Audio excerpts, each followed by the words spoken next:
श्री राधे। स्त्री आसक्त पुरुष जरूर सुने। स्वामी जयदयाल गोयनका जी महाराज की पुस्तक से।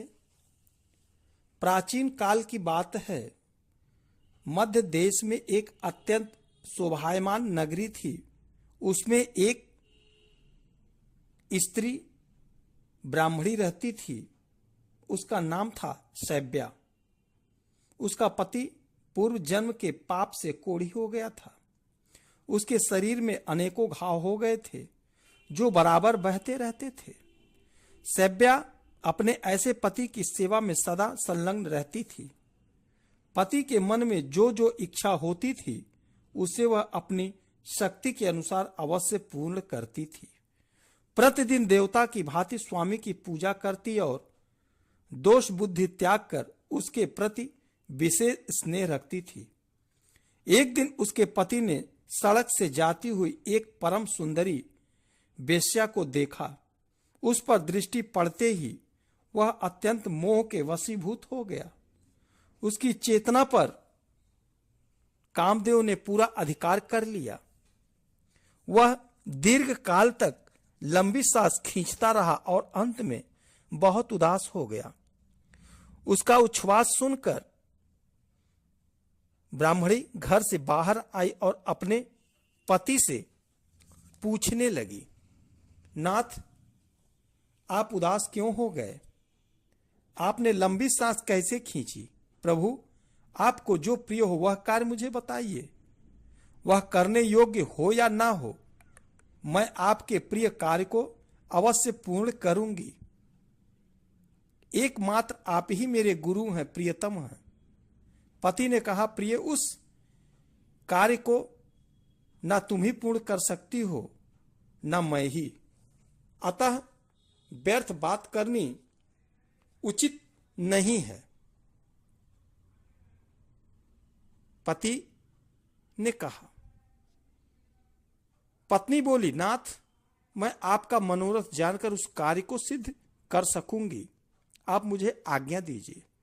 जिस किसी उपाय से हो सके मुझे आपका कार्य सिद्ध करना है।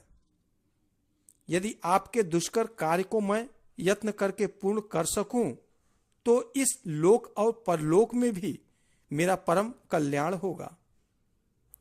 कोढ़ी ने कहा, अभी अभी इस मार्ग से एक परम सुंदरी वेश्या जा रही थी। उसका शरीर सब ओर से मनोरम था। उसे देखकर मेरा हृदय कामाग्नि से दग्ध हो रहा है। यदि तुम्हारी कृपा से मैं उस नव यौना को प्राप्त कर सकूं तो मेरा जन्म सफल हो जाएगा। देवी, तुम उसे मिलाकर मेरा हित साधन करो। स्त्री बोली, प्रभु, इस समय धैर्य रखिए, मैं यथाशक्ति आपका कार्य सिद्ध करूंगी। यह कहकर ब्राह्मणी मन ही मन कुछ विचार किया और रात्रि के अंतिम भाग उषा काल में उठकर वह गोबर झाड़ू लेकर तुरंत ही चल दी। जाते समय उसके मन में बड़ी प्रसन्नता थी। वेश्या के घर पहुंचकर उसने उसके आंगन और गली में झाड़ू लगाई तथा गोबर से लीप पोत कर लोगों की दृष्टि पड़ने के भय से वह शीघ्रतापूर्वक अपने घर लौट आई। इस प्रकार लगातार 3 दिनों तक ब्राह्मणी ने वेश्या के घर में झाड़ू देने और लीपने का काम किया। उधर वह वेश्या अपने दास दासियों से पूछने लगी, आज आंगन की इतनी बढ़िया सफाई किसने की है? सेवकों ने परस्पर विचार करके वेश्या से कहा, भद्रे, घर की सफाई का यह काम हम लोगों ने तो नहीं किया है। यह सुनकर वेश्या को बड़ा विस्मय हुआ। उसने बहुत देर तक इसके विषय में विचार किया और रात्रि बीतने पर ज्यों ही वह उठी तो उसकी दृष्टि उस ब्राह्मणी पर पड़ी। वह पुनः टहल बजाने के लिए आई थी। उस परम ब्राह्मणी को देखकर, हाय हाय, आप यह क्या करती हैं? क्षमा कीजिए, रहने दीजिए। यह कहती हुई वेश्या ने उसके पैर पकड़ लिए और पुनः कहा, ब्राह्मणी, आप मेरी आयु, शरीर, संपत्ति, यश तथा कीर्ति, इन सब का विनाश करने के लिए ऐसा चेष्टा कर रही हैं। साध्वी, आप जो जो वस्तुएं मांगे उसे निश्चय दूंगी। यह सब मैं दृढ़ निश्चय के साथ कह रही हूं। स्वर्ण, रत्न, मणि, वस्त्र और भी जिस किसी वस्तु की आपके मन में अभिलाषा हो मुझसे मांगिए। ब्राह्मणी ने कहा, मुझे धन की आवश्यकता नहीं है, तुम्ही से कुछ काम है, यदि करो तो उसे बताऊं। उस कार्य की सिद्धि होने पर ही मेरे हृदय में संतोष होगा और तभी मैं यह समझूंगी कि तुमने इस समय मेरा सारा मनोरथ पूर्ण कर दिया है। वेश्या बोली, ब्राह्मणी, आप जल्दी बताइए, मैं सच सच कहती हूं आपका अभिष्ट कार्य अवश्य करूंगी। माताजी, आप तुरंत ही अपनी आवश्यकता बताएं और मेरी रक्षा करें।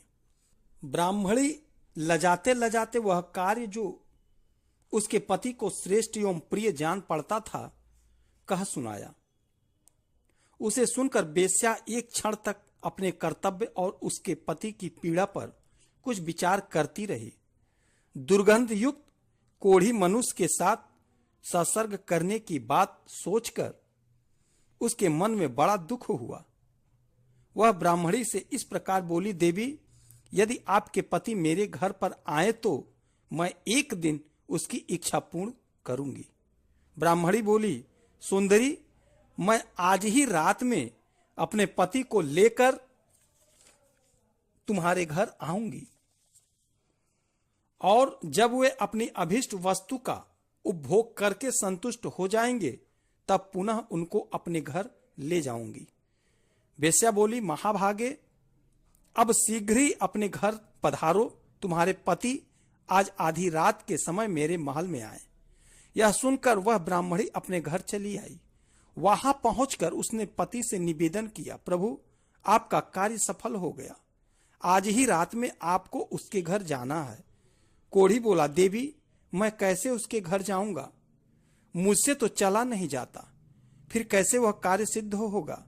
ब्राह्मणी बोली, प्राणनाथ, मैं आपको अपनी पीठ पर बैठाकर उसके घर पहुंचाऊंगी और आपका मनोरथ सिद्ध हो जाने पर फिर उसी मार्ग से लौटा ले आऊंगी।